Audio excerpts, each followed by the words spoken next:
پاکستان جیسا ملک جو اپنی زراعت کے لیے مشہور ہے، جس کو اللہ نے اتنے خزانے دیے ہیں کہ فش، مچھلی اور سمندری جو ہمارے وسائل ہیں ان کے لیے مشہور ہے، اسی طرح ہیومن ریسورس کے لیے بھی مشہور ہے کہ جو smart human resource Pakistan export کرتا ہے، جو یورپ اور ویسٹ میں جا کے کماتے ہیں اور پھر اس کے بعد ملک میں خوشحالی لاتے ہیں.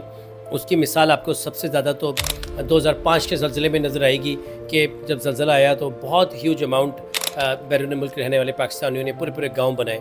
تو پہلی بات تو یہ ہو گئی کہ اس کو نیگیٹو نہیں لینا چاہیے باہر جانے کو. There is a positive aspect as well. مگر یہ کہنا کہ اب رجحان بڑھ رہا ہے، مجھے اس سے اختلاف ہے، پہلی بات. دوسری بات یہ کہ جانے کا بھی طریقہ اور وقت ہے نا.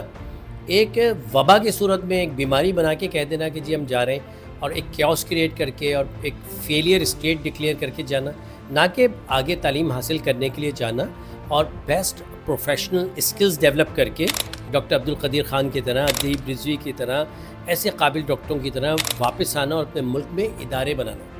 سو that is the important point.